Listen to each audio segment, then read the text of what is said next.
What's going on, guys? E-Bibs here, Mr. Remote Life. So I got another good one for you. We are back in our little white space with another build. So today we are actually putting together a special kind of unit. So it's like it's a sleeper couch, but it's kind of different. So it's like one of the things you get on Wayfair. I'm gonna have a link in the description below if you want to get on it. But it's kind of like a cool little concept, something different, something with a lot of pieces, and I'm pretty sure it's gonna be a little difficult to put together. So we're gonna do a little time lapse thing that we do with our assembly videos. But you know what it is. Let's hit that intro.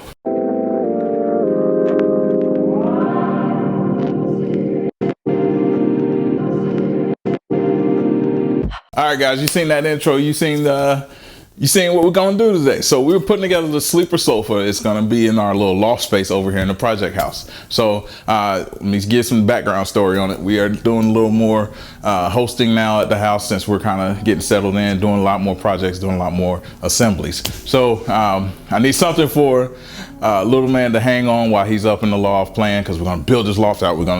That's gonna be a whole different project. Totally dope. So if you haven't already, hit that subscribe because you don't want to miss it.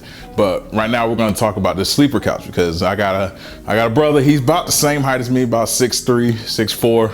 We some big fellas, whatever. But he needs something to sleep on because my guest rooms are going to be occupied by either my parents or my grandmother or someone else. So I don't want to put my brother on the air mattress. So we're going to put together a little sleeper sofa for him. Have a little mattress padding on top of that. It's going to be real cool. But it's like a boucle. Something that the wife picked, of course, because I don't even know what boucle was before I met my wife, but that's here nor there. But it's a boucle couch. The pad looks to be a little thinner, but it came in 2 boxes. Everything's pretty shrink wrapped. I'll give you a pan over real quick of what we got. So yeah, so this is all of it unboxed and everything is shrink wrapped all together. And we're gonna be putting this thing together, and this is our little space. So let's go ahead and get going. We're going right into time-lapse mode with the voiceover. Let's do it. We are once again with another set of bad instructions. So as you see, I'm unboxing and unpackaging, unwrapping everything and sorting out all my parts just so I have some type of organization what's going on. But if you haven't already, if you haven't seen what IKEA instructions look like, it's just really a bunch of pictures and arrows and stuff like that. And that's really what these instructions remind me of. There are a few words in it, like loosen the screws properly for better engagement. And then it's a bunch of typos and the rest of it. So my instructions actually were, the first section was stuck together. So I actually started building the double seat first instead of the single chase. So that's what you see me putting the anchors on for the double seat. So I'm building this thing out, and it's pretty straightforward. So if you put like anchors on a bed frame, so like for instance, if you go buy like a little headboard and then buy the frame separate for the mattress to sit on, that's really how those hooks engage for the main 2-seat portion of this sofa. So you want to go ahead and screw those things on, screw the feet on, just as you see me doing here, and then they really just hook in. And then once you get them in, go ahead and tighten those things down. I know it says keep it loose, but go ahead and tighten it down because that's the only way to keep it straight. Otherwise, everything's going to be catty-wonker. And the cool thing about this is you'll see in a second, once you get these frames together, the supporting bars are actually owned by Velcro. So if you don't have this thing on straight, your supporting bars will not fit right. So you want to make sure once you go ahead and have the pieces together, go ahead and start tightening them down. I know the instructions say to keep it loose, but you want to keep it loose only to put it together. Once it's together, you want to go ahead and tighten it down. As you see here, I'm putting on that support frame. I'm a heavy dude, and these support frames actually supported me. I didn't make the mistake of throwing that arm on, but that's actually where the chase connects to the 2 seats. So you saw I took it right back off. But this chase is actually kind of cool. So what it has is there's a sliding rail. That's what you see me putting together now. That rail, it pops under the seat. So whenever you want to extend this thing out, the rail pops up as you're pulling it out, and then that extends out the bed portion. So it actually lay out to be the same length as the chase. It's a really cool concept. Really inexpensive way to have something that's versatile in your furniture space. I think this is a good choice for a loft space.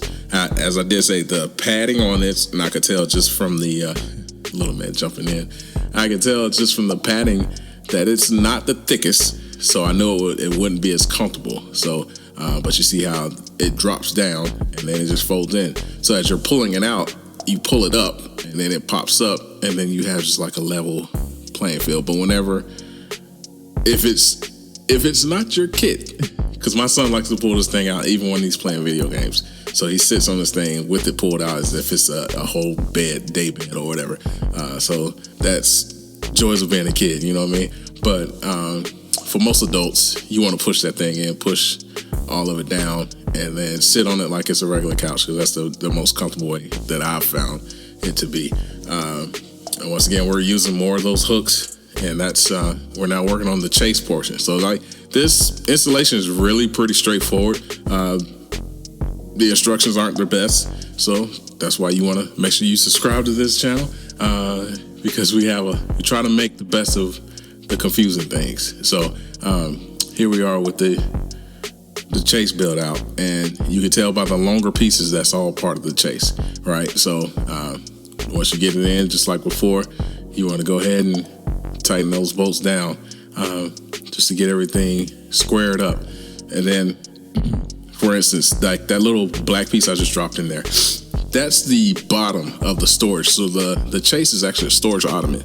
So what we're doing is we're putting in the support pieces there to where the storage ottoman lifts up at like I want to say it's a 45-degree angle, so you can put things in and out of it. Pay attention here on your springs. So you want to make sure you line the springs up on the right side. Don't mind the little guy balling around. Man, this guy's a character. But you want to make sure you put the springs in on the right side of the framing, because you have to do it upside down.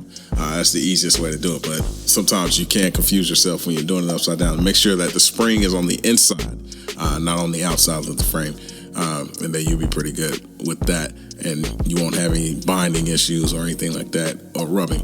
And then once again, we're using the same support, Velcro support beams or Velcro support slats. They're not beams, they're slats. So it's all wood, wood and metal. So it's really pretty sturdy.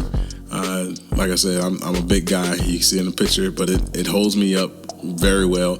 It's pretty comfortable with the thin pad, but if you're gonna really try to make your guests comfortable, go ahead and invest in one of these. This is basically a feather bed topper. It really just makes the padding a lot more comfortable. So remember, this is a sleeper sofa, so you want to make sure that you are comfortable. So we have this thing together now, and let's go back to our video. Well, all right, guys, that's it for today's episode. I hope you enjoyed it. I hope you learned something, and I hope you go out and build something that you love, because we're loving the things we do and doing the things we love. If you haven't already, hit that subscribe button, because there are more like this coming your way, more builds, more assemblies. So until next time, we out of here. Peace.